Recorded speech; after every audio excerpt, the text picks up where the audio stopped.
My daughter wasn't supposed to be in danger tonight. But when I opened that basement door, I found her tied to a chair.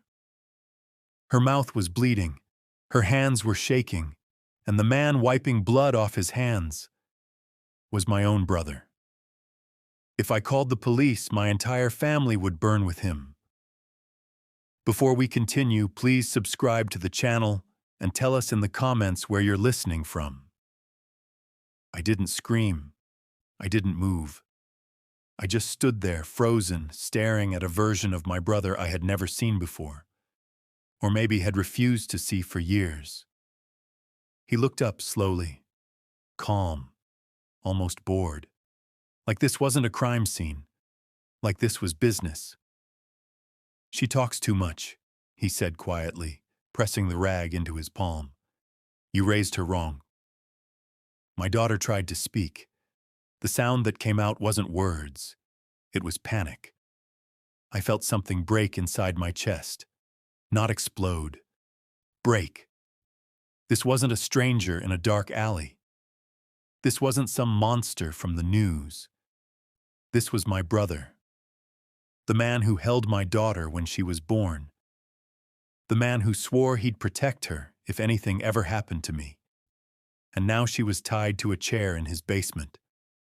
"You don't understand," he continued, nodding toward her. "She knows things. She shouldn't." I took one step forward. He raised his hand. "Careful," he said. "One wrong move and this ends badly for everyone." I looked at my daughter's eyes.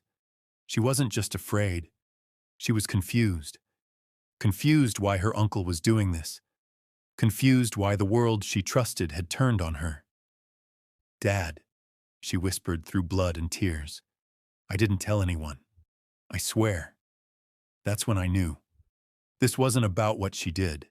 This was about what she saw. I forced my voice to stay steady. "What do you want?" My brother smiled.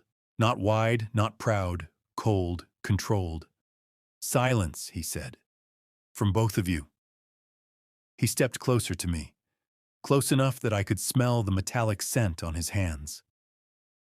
"She signs the papers," he continued. "She forgets what she overheard, and you go back upstairs like nothing happened." "What papers?" I asked. He laughed under his breath. "You always were slow with money." That's when it hit me. This wasn't a moment of rage. This wasn't an accident. This had been planned. For weeks, maybe months. I thought back to the family dinners. The sudden arguments about inheritance. The way he kept insisting my daughter shouldn't be involved in the business anymore. She worked with me. She handled accounts. She saw numbers. And apparently, numbers he didn't want anyone to see. "She's not signing anything," I said. His smile vanished. "She already did," he replied calmly. I felt my stomach drop. He pulled a folder from the table. My daughter's signature was there. Shaky, uneven, forced. "You threatened her," I said. "I educated her," he corrected. Fear is very educational. My daughter sobbed. I wanted to kill him. Not metaphorically, not dramatically, right there. But I didn't move, because he wasn't afraid of me. He was confident. Confident because he knew something I didn't. "You call the police," he said softly. "And everything she signed becomes public." I looked at the papers again. Accounts, property, control transfers. He wasn't just stealing money. He was erasing her future. "And don't think you can explain it away," he added. "I recorded everything." My blood ran cold. "What everything?" Her screams, her signature, my voice begging him to stop. "All of it," he said. "Edited very carefully." I imagined the headlines, the whispers, the questions no one would answer out loud. I had spent my entire life building a name, not for power, for safety, and in one night, he was about to burn it. I looked at my daughter again. She wasn't asking me to save the business. She wasn't asking me to save our reputation. She was asking me to save her. I swallowed hard. "Untie her," I said. He raised an eyebrow. "And then?" "And then we talk." He considered it for a moment, then slowly reached behind the chair. The rope loosened. My daughter collapsed forward into my arms, shaking. I held her like she was 5 again, like the world hadn't learned how to hurt her yet. My brother stepped back. "This isn't over," he said. "You have until morning." Morning.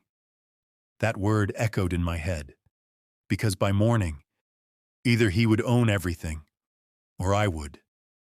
And as I carried my daughter up the stairs, I made a decision I had avoided my entire life. I wasn't going to protect the family name anymore. I was going to destroy it, starting with him. And just as I reached the top step, my phone vibrated in my pocket. A message. From a number I didn't recognize. It contained only one sentence. "You should have stayed quiet." The words burned on my screen. I didn't show the message to my daughter. She was already shaking in my arms, her nails digging into my jacket like she was afraid I might disappear if she let go. I locked the door behind us. Upstairs felt wrong. Too quiet. Like the house itself was listening. "Dad," she whispered. "He's not going to stop, is he?" I didn't answer her. Because I knew the truth. My brother never stopped once he decided something belonged to him. I guided her to the couch and wrapped a blanket around her shoulders. Her lips were still swollen. There was dried blood on her chin. Every bruise on her skin felt like it was carved into my own body. "I need you to listen to me very carefully," I said, kneeling in front of her. "Did he show you anything else? Any files? Any names?" She hesitated. That hesitation told me everything. "He said if I ever told you," she whispered, "you'd lose everything. He said you'd go to prison." My heart dropped. "What exactly did he say you saw?" She swallowed hard. "Money transfers, offshore accounts, fake charities. He was moving money through the company and using my login." I closed my eyes. That's why he needed her erased, not silenced. Erased. Because if the truth came out, it wouldn't just ruin him. It would expose everyone connected to him, including me. "There's more," she said quietly. I opened my eyes. "He recorded me," she continued. "But not just tonight. For weeks. He'd call me into his office, ask questions, push me until I snapped. He said he was protecting himself. My brother was building a narrative, one where my daughter looked unstable, emotional, unreliable, perfect scapegoat material. A soft knock hit the door. Once. Slow. Controlled. My daughter flinched so hard the blanket slipped off her shoulders. I stood up. "Stay here," I whispered. I didn't look through the window. I didn't ask who it was. I already knew. I opened the door halfway. My brother stood there with 2 cups of coffee like this was a normal family visit. "Long night," he said calmly. I stepped outside and closed the door behind me. "You threatened my child," I said. He smiled. "I protected my future. You assaulted her." "She panicked," he replied. "That's on her." I clenched my fists. "You have until morning," he continued. "Sign what I gave you. Convince her to stay quiet, or everything goes public. And if I don't," his smile faded, "then she becomes the villain." He leaned closer. "Think about how it looks," he whispered. "A hysterical young woman, accusing a respected businessman. People love tearing girls like that apart." Something inside me went cold.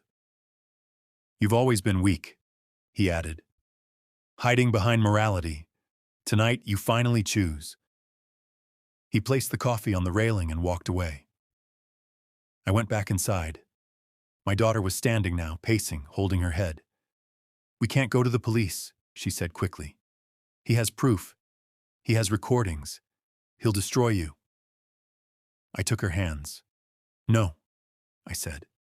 He thinks he does. I went to my desk. There was one drawer I hadn't opened in years. Inside was an old external hard drive. I plugged it in. My daughter watched me, confused. Years ago, I said slowly, your uncle asked me to help him clean the books. I refused, but I didn't walk away. I looked at her. I watched. The screen lit up. Emails, audio files, time-stamped backups. I had kept everything, insurance, not to use, to survive. My daughter's eyes widened. You knew, she whispered. I suspected, I said, but I didn't know how far he'd go. Now I did. But there's a problem, I continued. If I release this alone, he flips the narrative, claims manipulation, claims revenge. So what do we do? She asked. I looked at the door. At morning, I said, he expects fear. I leaned closer. We give him confidence. Her breathing slowed. We let him think he won. I sent my brother a message. We'll talk in the morning. I'll sign. The reply came instantly. Smart choice. I turned to my daughter. This is going to hurt, I said. But not us. She nodded. And that's when the doorbell rang again. This time harder, more aggressive. I opened it to find two men in suits, not police, lawyers. My client is concerned, one of them said. We're here to ensure cooperation. I laughed quietly, because now I knew exactly what my brother was afraid of. And it wasn't the police. It was daylight.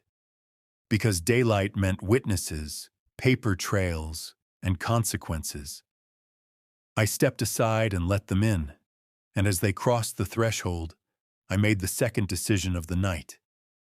I was no longer playing defense. I was setting the trap. The lawyers stepped fully inside, their shoes leaving faint marks on the floor, like they already owned the place. One of them adjusted his tie. The other opened a leather folder without asking permission. My client expects discretion, the taller one said. Any deviation will be unfortunate. I nodded slowly. Of course, I replied. We're a family. The word tasted poisonous. They left 10 minutes later, satisfied, convinced they'd won. That was the problem with people like my brother. Once they smelled surrender, they stopped looking for knives. I locked the door.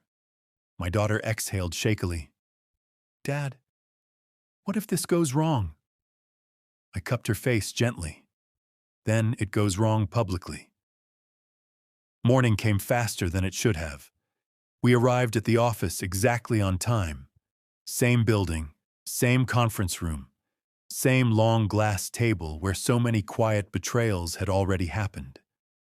My brother stood at the head of the table, relaxed, confident.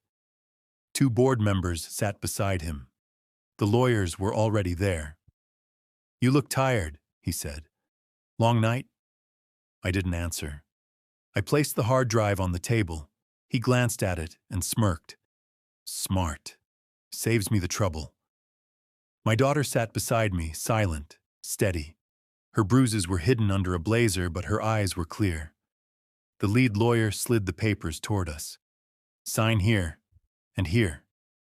I picked up the pen. Then I stopped. Before we sign, I said calmly, I'd like to correct something. My brother raised an eyebrow. Oh? You think this ends quietly, I continued. You think silence protects you. I plugged the hard drive into the conference screen. The room went dark for half a second. Then the first file appeared. Audio. My brother's voice filled the room, clear, calm, confident. Move the money through the charity account. No one audits sick kids. The color drained from his face. I didn't stop. Emails followed, transfer logs, video clips, including one from the basement. Not edited, not cut. The room froze. One of the board members stood abruptly. "What the hell is this?" My brother lunged forward. "This is illegal." "Sit," I said quietly. He didn't. That's when my daughter spoke. Her voice was steady, strong. "He recorded me to control me," she said. "But he forgot something." She tapped her phone. A final video played. My brother threatening her, explaining the setup, naming every account. Silence crashed down like a weapon. The lead lawyer slowly closed his folder. "I don't represent you anymore," he said to my brother. The board members backed away like they were afraid to touch him. My brother's confidence shattered in real time. "This isn't over," he whispered. "You think this ruins me?" I leaned forward. "No," I said. "This is just the beginning." The door opened. Auditors, investigators, people he didn't recognize, but should have feared. Someone had tipped them off. Me. They escorted him out. No shouting, no drama, just the sound of a man losing everything he built on lies. Outside, cameras waited. By noon, the story was everywhere. Not rumors, facts. By evening, his accounts were frozen. By night, his name was toxic. And my daughter? She sat beside me at home, quiet, safe. "I was so scared," she admitted softly. I squeezed her hand. So was I. We didn't celebrate. We didn't smile. Because revenge isn't loud when it's earned. It's precise. It's cold. And it leaves nothing standing. 20 years of pretending ended in one morning. And I learned something I'll never forget. The most dangerous people aren't strangers. They're family who think you'll stay silent forever. If you enjoyed this story, please like the video, subscribe to the channel, and share your thoughts in the comments. To hear the next story, click the box on the left. Thank you for listening.